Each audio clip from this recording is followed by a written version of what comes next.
So what this means about the scalenes is addressing the muscles and why they're in spasm would alleviate the pain, right? It might not have anything to do with what's going on in the cervical spine and everything to do with what's happening at the skull, the position of the joints. Now, yes, it may have something to do with the cervical spine, but not a compression on the nerve root. It may have to do with your OA joint where your skull meets your neck has limited mobility. It might have limited flexion. It might have limited extension.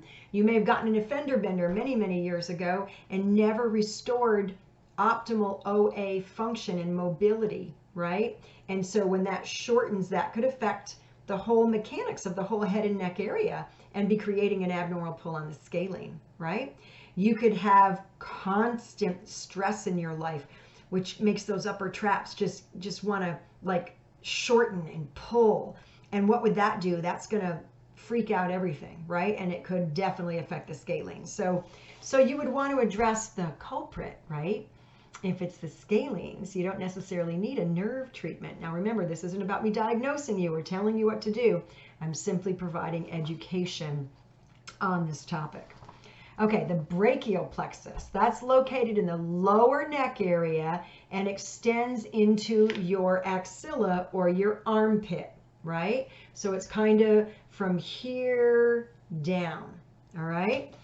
And this is why you're told not to bear weight in your armpits when you're using crutches, because you can injure or damage those nerves.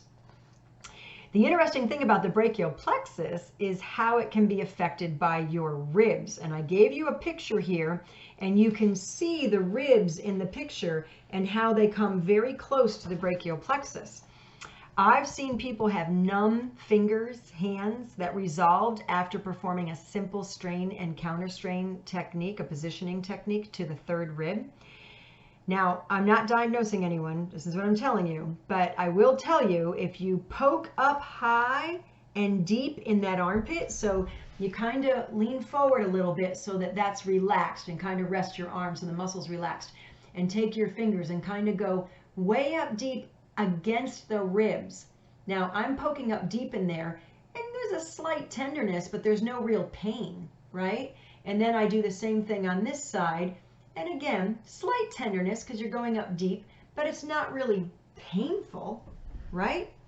So the goal is, if it's really painful, and you want to do that gentle and careful, if it's really painful, you may have what's called a depressed rib. Now, I don't mean that your rib needs counseling. What I mean is that the position of the third rib, it may be dropped down just slightly, and that can press on the brachial plexus and create numbness. When a nerve is compressed, if it's a nerve that innervates, or if it receives information, it will be numb, right?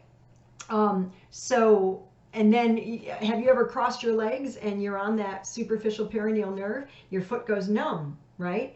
Then when you take the pressure off, you get the pins and needles and the tingling, and sometimes it's quite painful to get that experience back.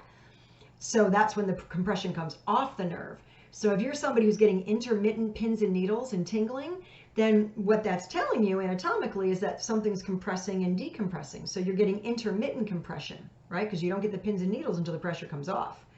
Pressure goes on, you're getting the numbness, the decreased sensation, okay? All right, so